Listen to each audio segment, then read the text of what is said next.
Alright, the camera is started. I have about 43% battery left.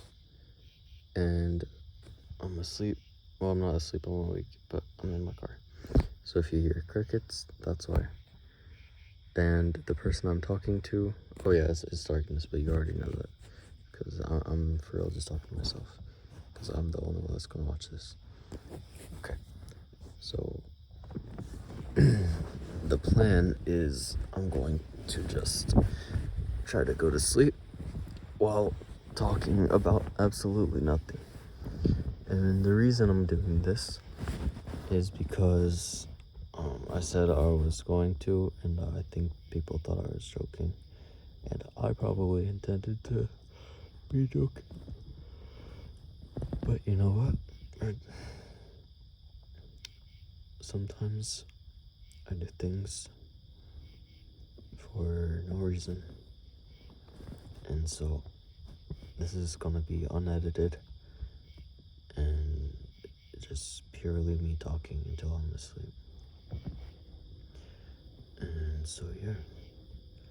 So my eyes are currently closed and I'm going to enter my brain bedroom and I'm gonna walk up to the wall and I'm going to create a spinning wheel and I'm going to use that wheel and I'm going to spin it for a topic. So okay, I have the wheel created and it has a bunch of topics that I can't read because I didn't spell them out like specifically. So I pulled this lever and it's spinning and it's spinning and pop pop pop pop pop pop pop pop pop pop. Okay, so it landed on existence. So I'm gonna start off with existence and then I'm just going to go wherever I go. And if you ever have watched Dragon Ball Z, I'm in Dragon Ball Super, there's this thing that Goku does. It's pretty cool. It's called Ultra Instinct. His body moves without him thinking. And that's based off of a real life concept in martial arts called Mushin, where your body just goes into this flow state. You don't even think about what you're doing. You just move based off of instincts and such. But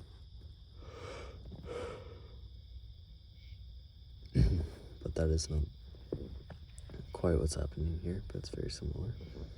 I'm not moving on instinct because I don't know what I'm talking about. I didn't practice this, but I'm not even going to think. It's just the flow where it just goes. And so, by the way, that was, I don't know. So yeah, existence. I exist, you exist, we all exist. Now the question for humanity has always been one thing. Am I the only one that exists? Or does everything else exist? Is everything just an illusion? Or, would the universe exist without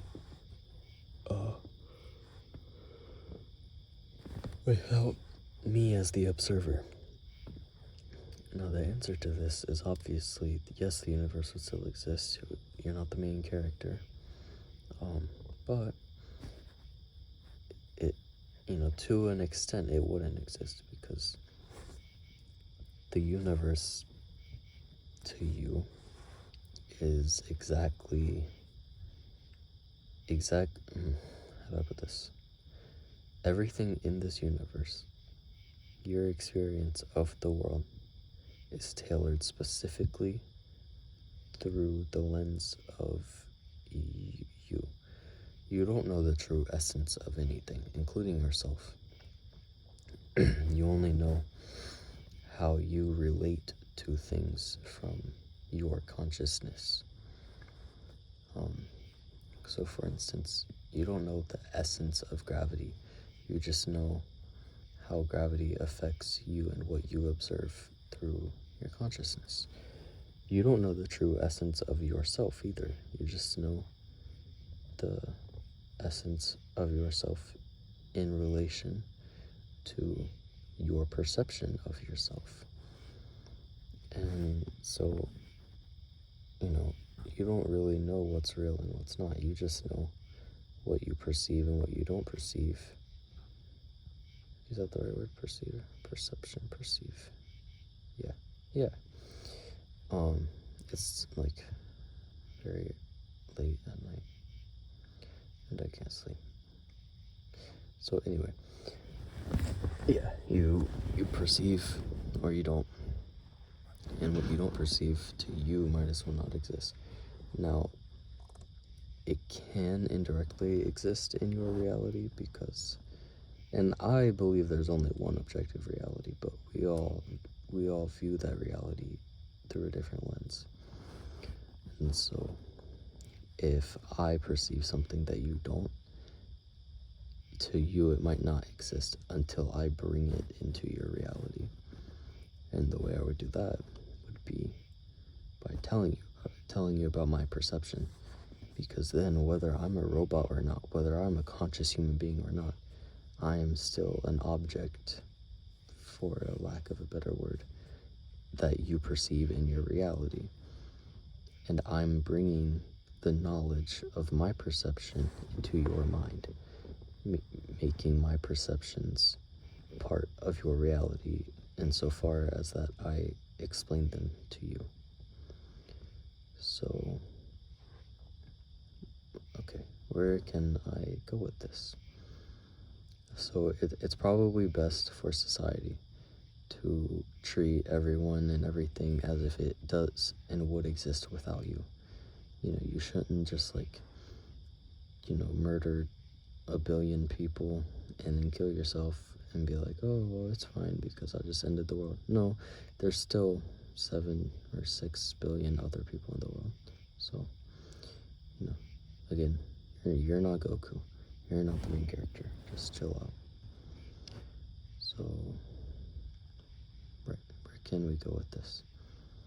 Well, if your reality is just how you relate to the world and everything that you perceive through the lens of your own consciousness, reality can be whatever you want. You can be Thanos. You can have the Infinity Stones. And what I mean by that is when other people come up, because you're not going to do this yourself, but when other people that are smarter than you, that know what they're doing, invent a machine that they can hook up to your brain and send electrical signals to your to the parts in your brain that your senses go to and stimulate. You can then control your world. If your hands, when they touch something, is just sending an electric signal to your brain that is signifying that feeling of touch, then that electrical signal can be rewired to somewhere else. Instead of being wired to your fingers, it can be wired to a computer that can code and program different sensations to send to your brain. And, according to your perception of those things, it would be just as real as everything else you touch. And you can do the same with the rest of your senses. So vision, sight, hearing. I said vision and sight as if they're two separate things. But taste and smell. And so if you did this if you did all of that at the same time, you can program the computer to, create whatever world you want to live in. But at that point, I think something would go wrong because usually when people try to play God, they it doesn't work out so well for them. Like Tower of Babel type thing. I don't know. But basically, you could become, I guess that's just Sword Art Online, huh? I've never watched that anime, but I know the premise. That's interesting. Okay, good job, Jason, talking about something that people already thought about. That's the thing about ideas, right? Nothing is original. You don't create anything. You think you do, but you don't. You just take, and you maybe reorganize. You know, I wouldn't be surprised if you did that, but your thoughts aren't created by you. There are these thoughts that already exist. Sometimes they're implemented into your mind. We don't know by what, but you know, when people get random thoughts that come out of nowhere, it's not like you chose to have that thought, it came to you. And there are times that you can choose, or at least have the illusion of choosing what you're thinking. But the way I see it is there's this invisible stream of thoughts that works maybe like the internet, how the internet is invisible. You don't really create anything on the internet. Like, maybe that's a bad analogy.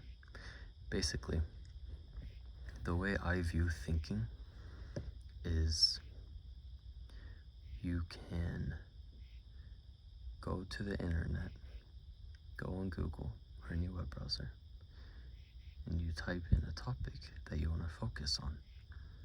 And you can either hit I'm feeling lucky, or you can hit search.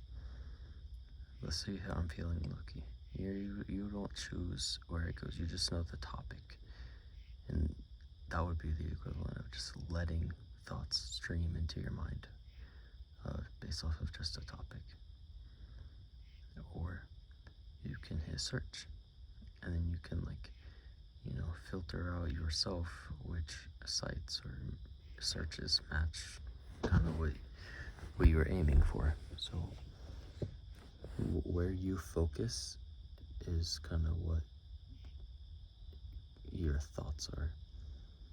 It's not so much that you're creating thoughts, but you're focusing on to thoughts that already exist. And maybe if it's an original thought, it's just a thought that already exists, but no one else has focused on it before. But you don't create them. Same way as you don't create a painting. You didn't create water, you didn't create paint, you didn't create the canvas. And the people who did create those things didn't even create them. They just reorganized what was already made by the creator. Everything that will ever exist and ever has always existed as so long as the universe has, right? Matter and energy cannot be created or destroyed.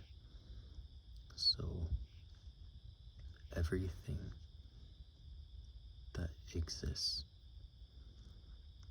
is just a reorganization of something else, somewhere else that has always existed. And so really everything is the same age. Because when you build buildings out of concrete, the elements that you mixed to make that concrete, you got from the ground. And God made those elements out of nothing with His word. You didn't make them out of nothing. You just reorganized them and repurposed them, which is a beautiful thing, right? Because we're taking what God has made for us and we're putting our own spin on it. And that's not always a bad thing. In fact, I think that's our purpose. One of our purposes, Genesis tells us to go and cultivate the earth and, have dominion over it. And I think we are supposed to create because we're made in the image of a creator. Now, we can't quite match his level. We can't create matter out of non-matter. We can't create everything out of nothing. But we can take what was created and create more with it, change it, build upon it with itself. And I don't really see other animals doing that too much. I mean, maybe some smart animals are making tools, but no complex structures I'm aware of. And even if they do, I don't think that they make art and things that we would deem as creative. I mean, maybe a hammer is creative for a monkey, but I don't know. If I call myself a creator and I just built a hammer, I don't think that anyone would be too impressed. But so yeah. Another thing that kind of goes along with it that I was thinking about the whole being made in this image is I was explaining to people the Trinity, and something clicked for me a while ago, and I've been using this to explain for a while now, and I could be wrong, so if anyone is reading this, hearing this, let me know if I'm wrong. But basically, if God made us in his image, obviously that doesn't mean like physical how we look. Then, we are mind, body, and soul. We are one being. How can you say that because God is Father, Son, Holy Spirit, aka mind, body, and soul, that he is three? No, that's where Christian math comes in. 1 + 1 + 1 = 1, obviously. Ha ha ha. Christianity destroyed. No, I'm just kidding. But, can't really deny that 1 + 1 + 1 can equal 1 depending on your units of measurement. Alright, I'm not saying one God plus one God plus one God. It's one mind plus one body plus one soul equates to one being. And the mind is fully God, the body is fully God, the spirit is fully God. And they are not each other. I think that analogy works. But I could be wrong. I was thinking about dyeing my hair black because I saw a Snapchat filter with me having black hair and it looked pretty good, but I don't want to, make my looks be something that they're not. And that made me think of, to what extent are we allowed to think people are ugly? Obviously, you don't have to be attracted to everyone. You can think people are ugly. But, if God made us all how he wanted us to look, then it's kind of crappy to be like, oh, you're ugly, because God would be like, yo, I made that. And so, but here's the thing, right? Let's say that you do a bunch of drugs and it messes your face up and you're ugly because of that. God didn't force you to be addicted to drugs and mess your face up. Or let's say you're super obese because you just have a super unhealthy diet. It's not like God made you have that diet. So it's like, if you get some face tattoos and now I think you're ugly. Or you smoke 20 packs of cigarettes a day and all your teeth are yellow. It's like your decision. And you know what? Talking about this, I'm realizing a lot of sins can make you even look different.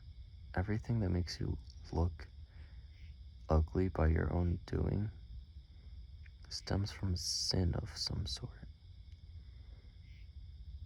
which I don't understand how people can't believe in a creator in sin, because it's so obvious. Like, nothing bad happens.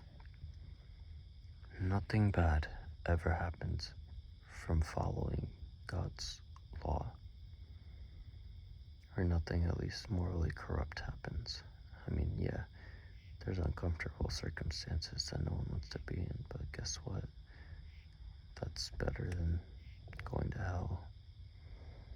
And I don't just mean like, oh, you did a bad thing, you get punished when you die, ha ha ha.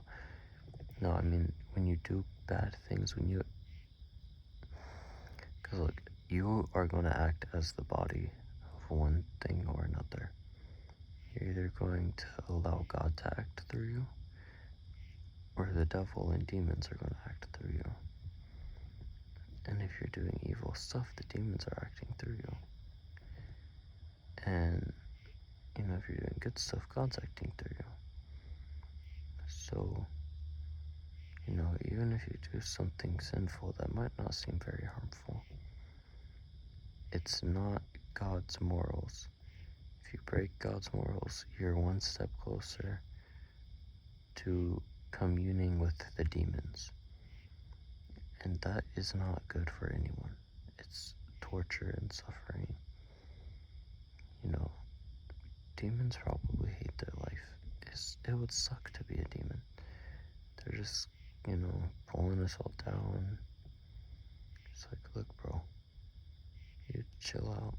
Let me do my thing. And so I'm thankful for the angels that God sends to fight them.